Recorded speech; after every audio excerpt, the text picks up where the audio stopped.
Bonjour à toutes et bonjour à tous, bienvenue dans cette nouvelle vidéo, donc nouvelle étape pour acheter un conteneur de produits en Chine. Donc pour toutes celles et tous ceux qui n'ont pas encore téléchargé la formation offerte, comme d'habitude, le lien est en description. On se retrouve tout de suite pour la nouvelle étape. Alors l'étape numéro 1, c'est de définir ce que vous recherchez. Alors, ça paraît totalement idiot de d'écrire ça, mais je vous assure que la définition de ce qu'on recherche et savoir exprimer clairement ce qu'on veut, ça fait 50% du sourcing. Tout simplement parce qu'aujourd'hui, notamment en Chine, on a une multiplication et on a une infinité de produits. On peut acheter tout ce qu'on veut dans toutes les qualités possibles et imaginables. Donc la définition de ce qu'on souhaite, c'est très compliqué, contrairement à ce qui peut y paraître. Beaucoup, moi, de mes élèves et des personnes que j'accompagne ont en fait cette difficulté justement à définir exactement ce qu'ils souhaitent. Et c'est en fait super important que vous preniez le temps de réellement savoir ce que vous voulez, parce que sinon, tout le processus, si ça n'a pas été fait correctement, vous allez devoir recommencer à zéro à chaque fois. Ça va vous épuiser et vous n'allez plus avoir envie d'aller faire du sourcing. Et pourtant, c'est quand même une grosse partie de notre métier d'importateur. Donc, définir précisément ce que vous souhaitez, c'est essentiel. Moi, je vous conseille de le faire au travers d'un cahier des charges que vous pourrez remplir facilement afin de pouvoir tout simplement identifier clairement ce dont vous avez besoin. Donc voilà, c'est important, prenez le temps, je vous incite vraiment à prendre le temps parce que c'est quelque chose qui est primordial pour réaliser un bon sourcing et que votre sourcing soit efficace. Choisissez votre mode de sourcing. Alors c'est plus important qu'il n'y paraît, puisqu'en fait il y a plusieurs options pour réaliser son sourcing. Donc vous avez Alibaba. Alibaba, c'est quand même une source presque intarissable de fournisseurs. Alors certains vous diront qu'effectivement, il y a des agents, il y a aussi des usines. Après, ça va dépendre du volume que vous devez acheter. Mais sachez que sur Alibaba, déjà, vous avez un tour d'horizon important de votre potentiel de fournisseurs. Donc sachez que c'est une source intéressante. Après, vous avez la foire de Canton. Alors maintenant, elle a lieu 2 fois par an. Enfin bon, ça fait plusieurs années que c'est comme ça. Donc c'est une source intéressante de produits.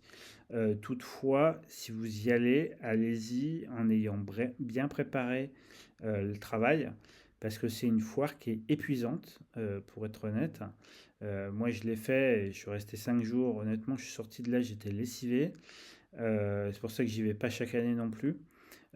Puis si, quand une fois que vous avez un panel de fournisseurs, c'est intéressant d'y aller pour voir les nouveautés, mais ça reste un investissement en termes de temps et en termes d'argent aussi, parce que pendant la foire de Canton, le prix des hôtels explose et les prix d'avion explosent aussi. Donc, sauf à coupler ça avec un déplacement personnel, disons que ça va vous représenter une somme qui est quand même pas négligeable. Donc la foire de Canton, 2 fois par an, vous avez après aussi la possibilité de faire appel à un agent de sourcing.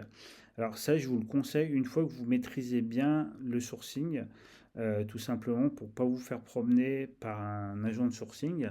Alors la majorité sont sérieux, hein, mais il est clair que il faut maîtriser son processus avant de le faire sous-traiter.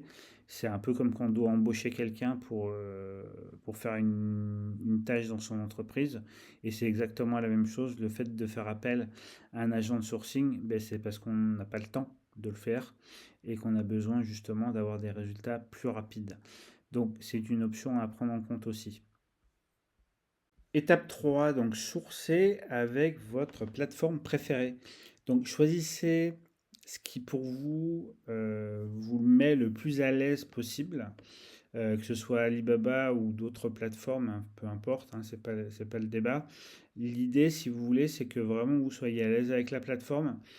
parce que normalement, si vous devenez un importateur important, le sourcing va faire partie intégrante de votre job et donc ça va vous prendre du temps. Donc choisissez les plateformes avec lesquelles vous êtes le plus à l'aise. C'est très important, contrairement à ce qu'on peut penser, tout simplement parce que quand on doit faire quelque chose, quand on n'est pas à l'aise dessus ou qu'on n'a pas envie d'utiliser ce type de plateforme, bah, tout simplement, ça devient un petit peu compliqué parce que ça va quand même être votre outil de travail. Donc c'est quand même important de justement choisir ce qui vous convient le mieux. Alors bien entendu, quand on le fait une fois, entre guillemets, ça passe. Quand on le fait 10 fois, 15 fois, 100 fois, 200 fois par an, ça devient un petit peu compliqué à gérer. Et y aller à reculons, c'est pas bon. Donc, choisissez vraiment la plateforme qui vous convient le mieux. Je pense que c'est important pour vous que vous soyez à l'aise et que vous soyez à peu près tranquille quand vous allez faire votre sourcing. En tout cas, que vous soyez concentré sur les éléments les plus importants. Étape numéro 4, donc c'est de négocier avec une shortlist de fournisseurs. Alors j'aurais dû mettre un S à fournisseur, ça aurait été mieux.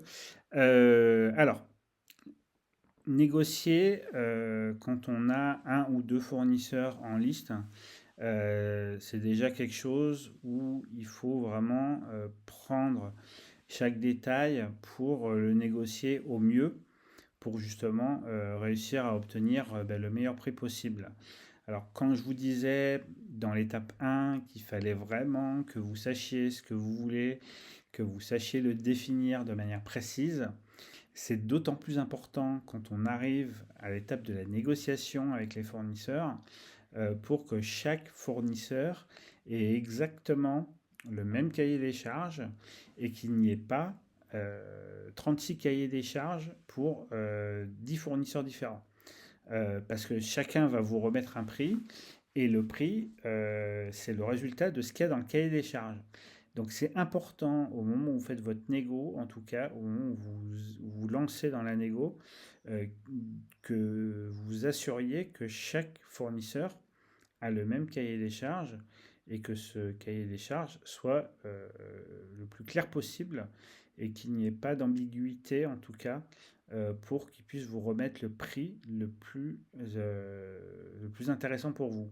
Alors bien entendu, chaque fournisseur va faire jouer le fait que lui, il a ses spécificités, qu'il a ses usines, qui doit payer ses employés, etc. Aujourd'hui, nous, ce qui nous intéresse, c'est pas ça. Nous, c'est de trouver le produit au bon prix avec les délais qu'on a pour l'approvisionner.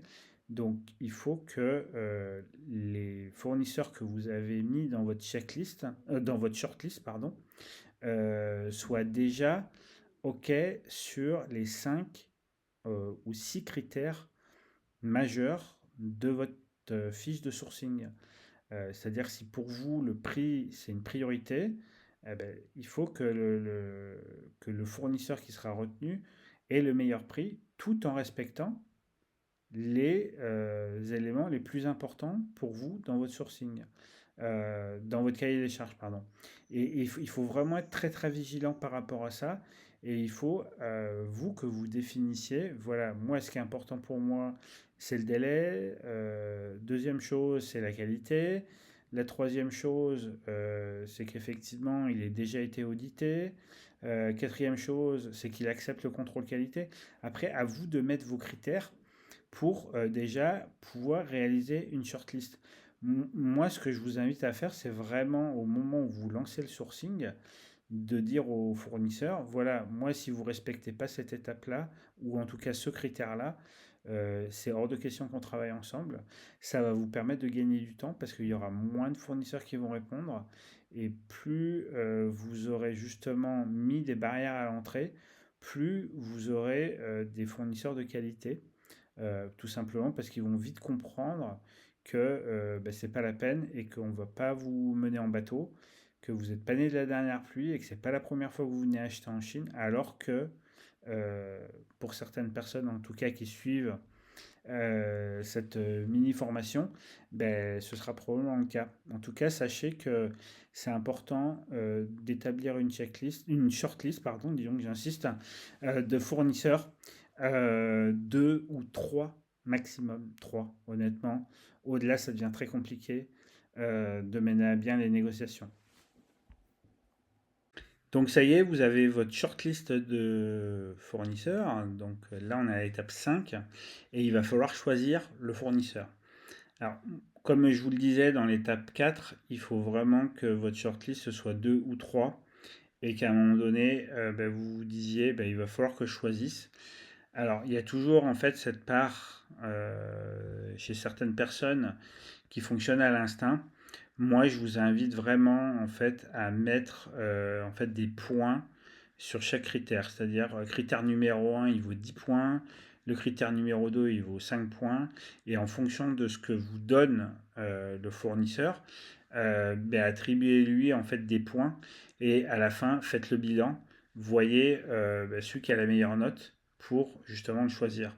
Après, s'il y a vraiment un critère qui est particulier, notamment le prix, ben, faites attention à choisir justement le fournisseur qui vous permettra d'avoir le meilleur prix à l'arrivée. Faites très attention parce qu'en fonction de l'incoterm que vous allez utiliser, ensuite de la ville dans laquelle la marchandise sera disponible ou en tout cas elle sera chargée sur un bateau ou dans un avion, ben, les prix vont fluctuer. Donc après, à vous en fait de demander à votre transitaire de vous faire des cotations pour justement obtenir les meilleurs prix en termes de coûts logistiques aussi. C'est important, les coûts logistiques sont une part importante de notre coût de revient. Donc, soyez vigilants par rapport à ça aussi et soyez vigilants par rapport à justement à l'incoterm que vous sera communiqué par le fournisseur. Donc à partir de là, moi je peux vous conseiller de fonctionner avec un système de points et vous choisissez celui qui a la meilleure note entre guillemets. Après, si vous préférez travailler à l'instinct, ben, travaillez à l'instinct, mais en tout cas, respectez au moins les trois critères principaux que vous étiez fixés. Étape numéro 6, donc payer la compte ou votre déposit. Généralement, quand on achète en Chine, le déposit est de 30%. Ça permet en fait aux fournisseurs de tout simplement acheter les matières premières et en tout cas d'être couvert sur cette partie-là. Ça lui permet d'éviter d'avancer trop de frais. Et c'est aussi un moyen pour lui de vous, entre guillemets, de vous committer en fait dans le deal en fait que vous faites avec lui au moment où vous passez votre commande. Généralement, quand on a versé 30 ou 40% à la commande, on ne va pas se retirer, donc on va vouloir aller au bout. Et c'est aussi le moyen pour le fournisseur de, entre guillemets, de vous commettre, je ne sais pas comment on dit en français, mais en tout cas, bon voilà quoi, si vous suivez un peu le poker, euh, quand on dit qu'il y a un joueur qui est commit, c'est que ben voilà quoi, il est dans quoi qu'il en soit, il ira au bout. Et là, avec la compte, ben, c'est ce que vous demande en fait le fournisseur, et c'est une sécurité aussi pour lui d'aller jusqu'au bout de la commande. Donc le deposit, c'est maximum 40%, mais généralement, on tourne plus autour des 30%. Numéro 7, suivez votre production. Je vois trop de personnes qui payent leur acompte et qui, entre guillemets, laissent le fournisseur gérer comme il veut. Suivez votre production, demandez où ça en est, ayez un plan détaillé de comment est fabriqué le produit. C'est pour vous la garantie de pouvoir suivre votre production de manière précise. Il y a trop de dérives, il y a trop de productions et de commandes qui sont livrées en retard, tout simplement parce qu'il n'y a pas eu de suivi de production. Moi, j'ai eu le cas hein, sur des deals que j'ai faits où je suis arrivé pour faire le contrôle qualité et finalement, ben, il n'y avait rien. Bon, là, le fournisseur m'avait menti, donc malgré le suivi que j'avais pu faire et les photos que j'avais demandées, il s'était foutu de ma gueule, quoi, en gros, hein, pour être clair. Donc j'étais arrivé pour faire le contrôle et il n'y avait pas la moitié de la production qui était terminée. Donc c'était une vraie catastrophe. Et dans ces cas-là, il faut savoir prendre sur soi et trouver des solutions. Donc c'est pour ça que j'insiste autant à ce que vous suiviez bien votre production, demandez des photos, demandez des échantillons éventuellement s'il y a des étapes clés dans votre production que vous souhaitez contrôler avant que la production continue. Mais en tout cas, suivez ça de près pour que vous puissiez vous garantir de charger vos marchandises en temps et en heure sur le bateau que vous avez réservé. Mais le suivi de la production, vous avez la possibilité aussi de faire passer des inspecteurs si vous n'avez pas le temps d'y aller. Alors moi, avec la mésaventure que j'ai vécue, donc ça m'est arrivé une fois, maintenant c'est terminé, je fais passer des inspecteurs en fait dans l'usine pour vérifier que effectivement ça avance bien et que je ne suis pas entre guillemets en train de me faire pipoter, ou en tout cas que le fournisseur est en train de me mentir. Donc voilà, faites passer des inspecteurs si c'est nécessaire. Si vous pouvez faire des demandes de prélèvement aussi en fonction de l'étape de production. Mais en tout cas, sachez qu'il faut suivre sa production et c'est primordial. Étape numéro 8, planifier votre contrôle qualité. Alors pour le contrôle qualité, je vous invite à faire passer à une société extérieure. Le faire soi-même, c'est pas vrai, on le fait pas correctement, on n'est pas impartial parce que c'est notre produit, il y a des défauts qu'on voit en fait sur le produit fini qu'on n'a pas imaginé. Et du coup, on n'est pas content. Et un critère qu'on aurait mis en mineur, on va le passer en majeur parce que ça nous énerve. Et voire au pire, on va le passer en critique.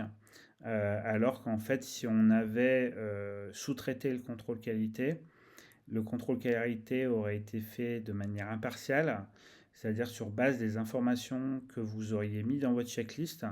Donc faites très attention, n'allez pas faire votre contrôle qualité et surtout ne faites pas l'impasse sur le contrôle qualité. J'ai vu récemment une vidéo donc de la personne, en tout cas qui a la plus grosse communauté dans le domaine dont on discute ensemble, donc l'importation de produits. Je l'ai vu passer dans une usine où il a contrôlé des valises. Alors, j'ose espérer que c'est parce qu'il était fatigué ou parce que tout simplement il voulait pas nous montrer comment était fait le contrôle qualité.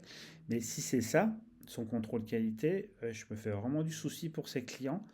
Bon, il jetait les valises en l'air, mais bon, ça n'a rien à voir. Je veux dire, un contrôle qualité, c'est pas ça. On définit précisément ce qu'on doit contrôler. Par exemple, les couleurs, on a des pantones qui sont définis, on vérifie que le pantone est bien respecté.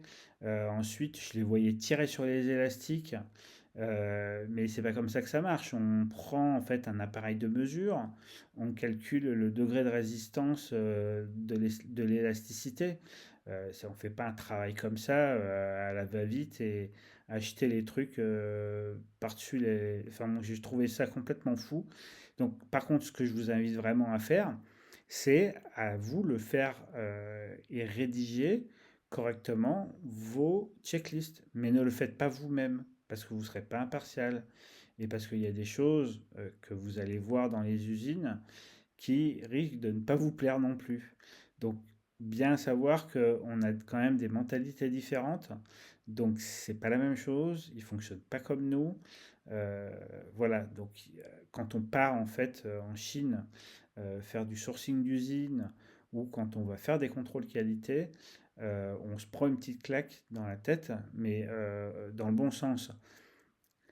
Si vous, ça peut vous rassurer d'y aller, allez-y, mais allez-y avec une société extérieure. Au moins, la société aura en tout cas l'image de la société impartiale. Ils vont faire un contrôle qualité au strict sens du terme. Donc, c'est important que vous le fassiez sous-traiter pour ne pas vous retrouver dans la situation où vous allez rejeter tous les produits parce que vous allez voir plein de défauts que vous n'auriez pas identifié si vous n'étiez pas venu. Alors après, il faut faire très attention avec les défauts parce que plus on est strict, plus on en demande au fournisseur, plus le prix l'augmente.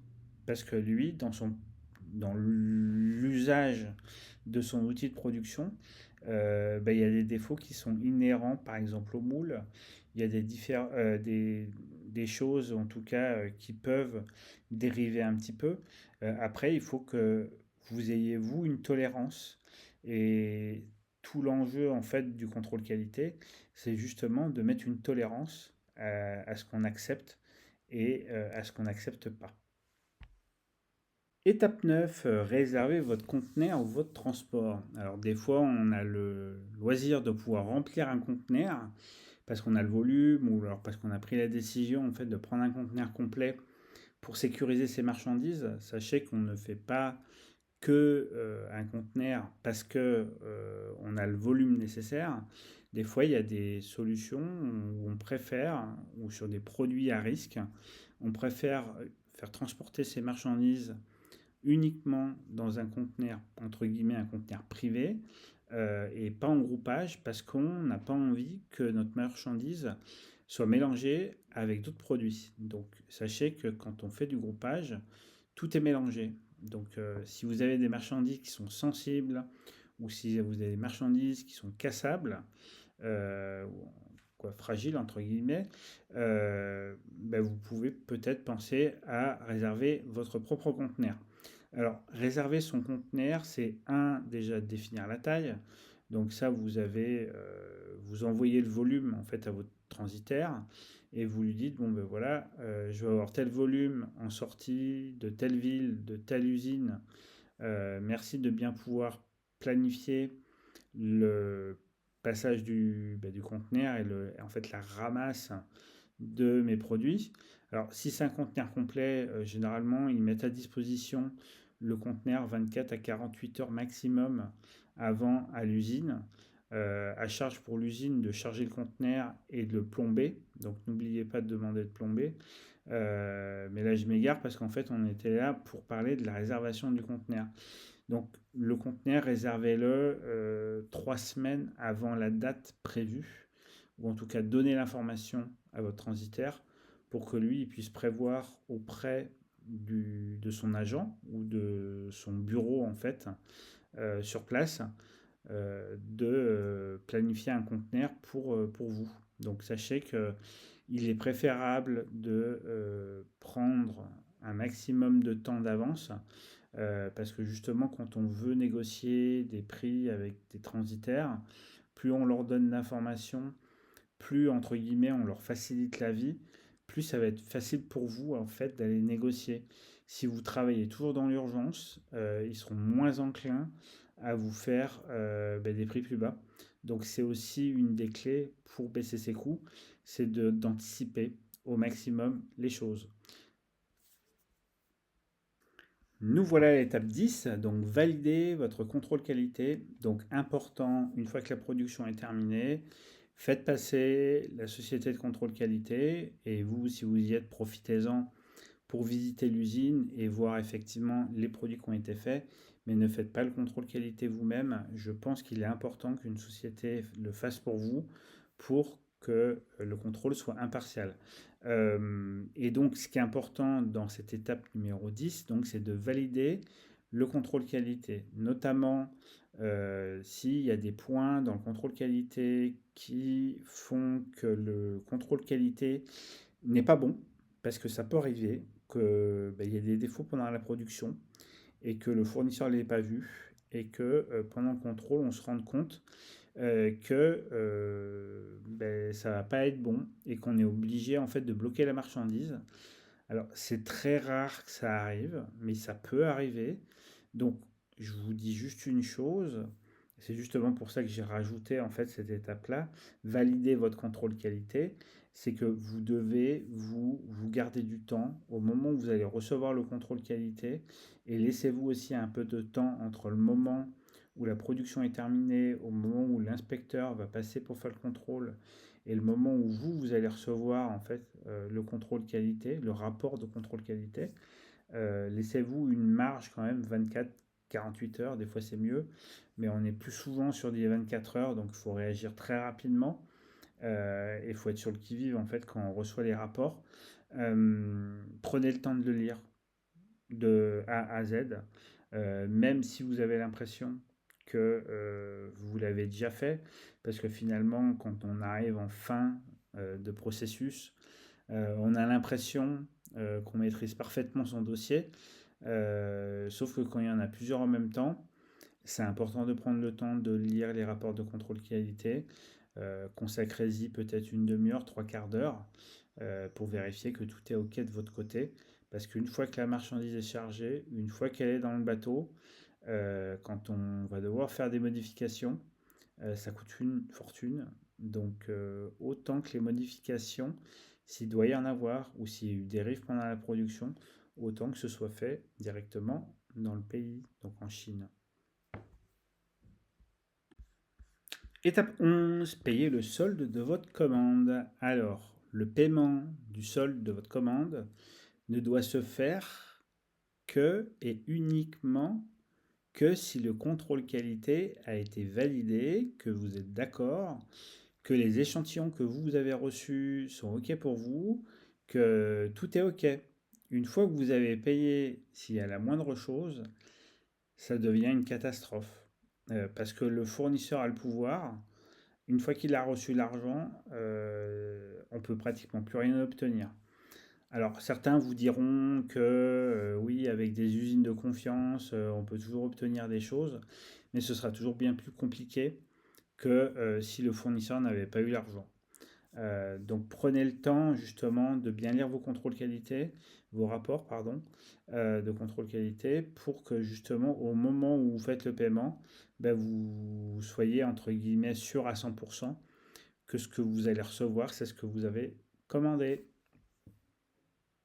Étape 12, réclamez vos documents originaux. Alors les documents originaux, généralement, une fois que le paiement a été fait, que la marchandise a été chargée sur le bateau, ben, les documents originaux, sauf si c'est un transport par avion, dans ce cas-là, ils voyagent en fait avec la marchandise et ben, le service des douanes, en tout cas de votre transitaire, les récupère à l'arrivée. Donc là, dans ce cas-là, quand c'est de l'avion, pas de souci. Par contre, quand c'est du bateau, pensez à réclamer vos documents originaux parce que sinon, vous risquez de les recevoir un peu tard. Et plus on les reçoit tard, plus ben, on met du temps en fait, entre guillemets, à finaliser en fait notre dossier d'importation. Parce que tout simplement, bon, je vous expliquerai ça dans la prochaine étape, hein, mais en gros, si vous voulez, avec les documents originaux, on déclenche le bon de livraison, le cahier des charges de livraison en fait chez le client.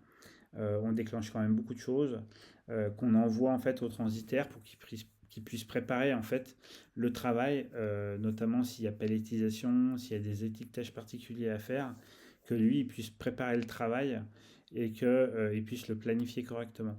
Voilà, donc réclamez vos documents originaux le plus tôt possible.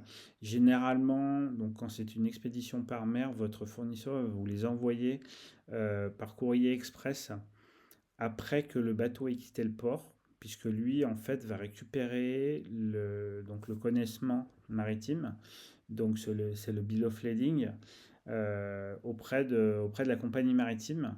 Et une fois qu'il l'a, en fait, donc si vous ne le saviez pas, par contre, je vous l'explique, le bill of lading, en fait, c'est le titre de propriété de la marchandise. Et tant que vous n'avez pas l'original, ou si on ne vous fait pas, entre guillemets, une relâche sur en fait le titre de propriété, ben, en fait vous ne pourrez pas récupérer la marchandise. Alors sachez que faire des relâches ça prend toujours plus de temps plutôt que de réclamer en fait les documents originaux. Donc les relâches on les fait vraiment qu'on ne peut pas faire autrement. Mais le fait de réclamer rapidement vos documents originaux, vous pouvez vous déclencher dans votre processus le fait de les réclamer 2 jours après le départ du bateau.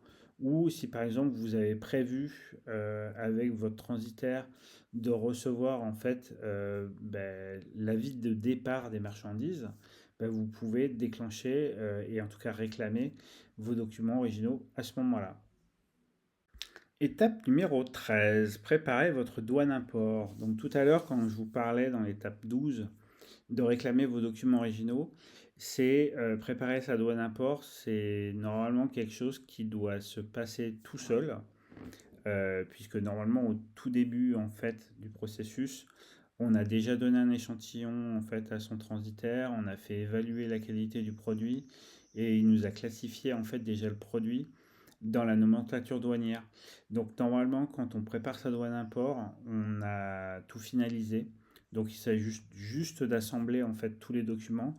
Donc la facture, la packing list, le bill of lading. Si vous avez des certificats d'origine, il faut les joindre aussi. Si vous avez votre bon de livraison qui est déjà prêt, vous pouvez le joindre. S'il y a un cahier des charges logistique pour faire la livraison, il faut le joindre aussi. Et tout ça, vous l'envoyez à votre transitaire pour que lui puisse planifier la livraison et en tout cas la préparation de la logistique dans ses entrepôts. C'est crucial de lui donner quand même relativement à l'avance pour que lui puisse le planifier correctement. Alors, étape 14, rédiger votre bon de livraison. Alors, tout à l'heure, je vous ai parlé dans l'étape 13 donc, de tous les documents que vous allez envoyer à votre transitaire. Souvent, en fait, si c'est un fort volume, on arrive à peu près à définir le nombre de palettes et le nombre de cartons par palette.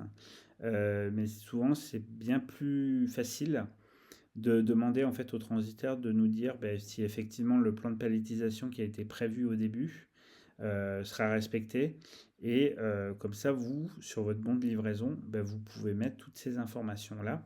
Donc, ce que je vous invite à faire, c'est le numéro, ou en tout cas la référence du produit, la désignation du produit, la quantité totale qui a été livrée, le nombre de cartons au total, le nombre de cartons par palette, et de préciser la palette qui est incomplète.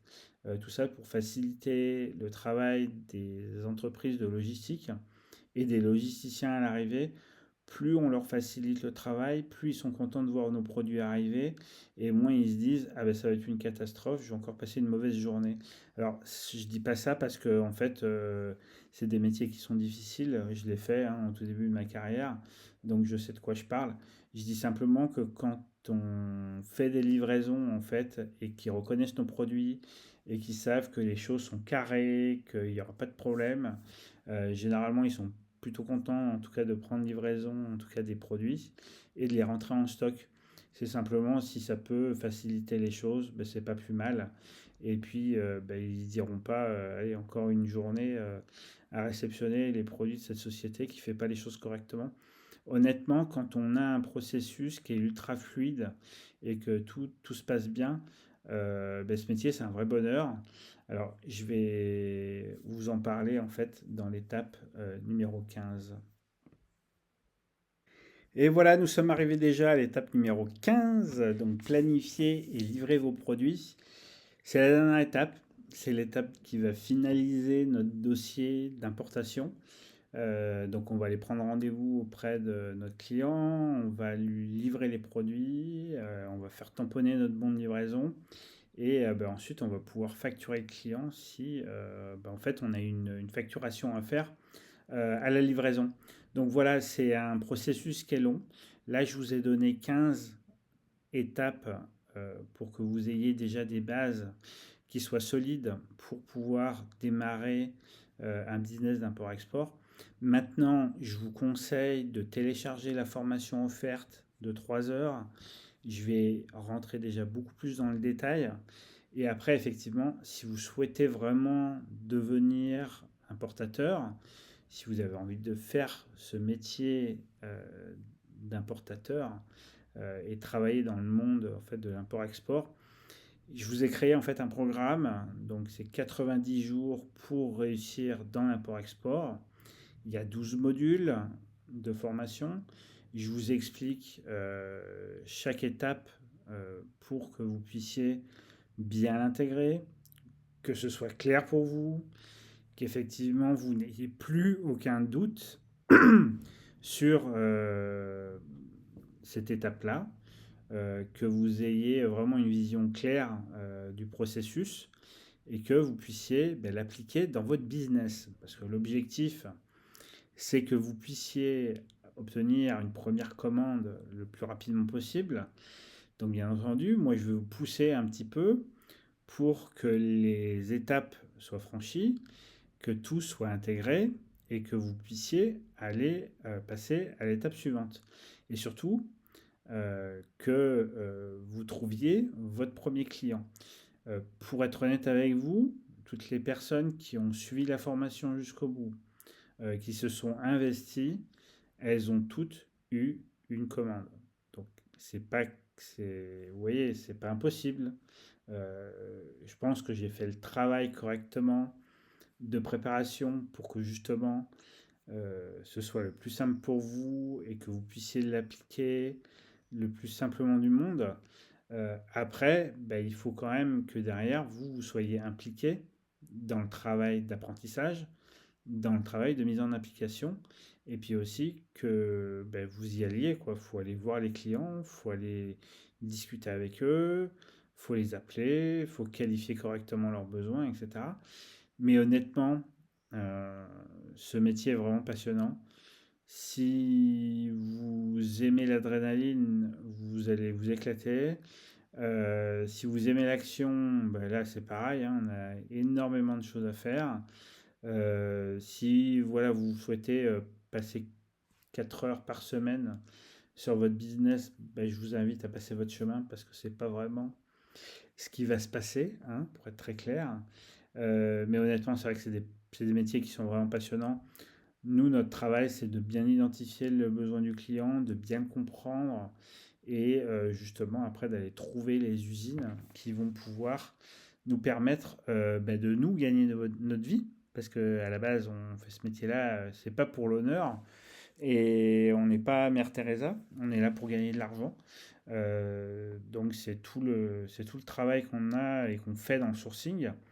Je vous l'ai déjà dit dans plusieurs vidéos, nous, dans l'import-export, on gagne de l'argent à l'achat. Euh, on ne gagne pas d'argent à la vente parce que les prix sont relativement ce qu'ils sont. Ils sont relativement stables. Il n'y a pas des écarts monstrueux. Donc, s'il n'y a pas des écarts monstrueux au niveau de la vente, c'est que notre argent, il faut le chercher à l'achat, il faut le chercher sur la logistique. Donc, il faut bien maîtriser ces processus. Il faut les maîtriser de A à Z, les connaître par cœur. C'est pour ça qu'en préambule en fait de la formation, je vous demande de consulter, de reconsulter et d'apprendre par cœur en fait la formation offerte de 3 heures parce que ça va être une base pour pouvoir démarrer en fait le programme de formation et que vous soyez le plus efficace possible et que vous puissiez obtenir votre commande le plus rapidement possible. Voilà, donc si ça vous intéresse et que bah, vous souhaitez gagner de l'argent, alors je vous dis pas que vous allez gagner des millions, mais il y a des gens qui gagnent très très bien leur vie. Moi j'ai travaillé avec des gens, ils font des 10 000, 15 000, 20 000 par mois. Alors bon, pour certaines personnes c'est pas suffisant. Maintenant il y a un moment donné aussi, il faut être réaliste. Même si on vit en France, quand on prend 10 000 par mois, on gagne très bien sa vie, on est très à l'aise.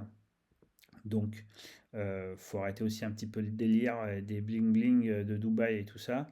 Je peux vous garantir qu'avec 10 000 euros, on vit très bien et qu'on n'a pas trop de soucis pour l'avenir. C'est un métier qui le permet, donc bon, si ça vous intéresse, ben, n'hésitez pas à profiter ben, de la formation 90 jours pour réussir dans l'import-export. Sachez que ce programme, il est sur 12 semaines, mais je vous accompagne sur un an.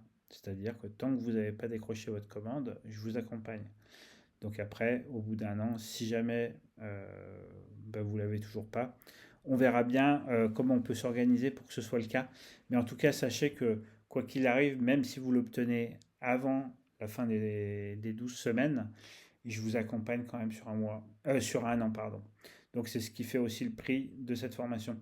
Voilà, en tout cas, je vous remercie d'avoir suivi cette vidéo. Je vous remercie pour tous vos likes, tous vos commentaires et tous vos partages. Ben, au plaisir de vous voir ou de vous suivre et de pouvoir échanger avec vous. Si vous avez des questions sur la formation, n'hésitez pas à me contacter.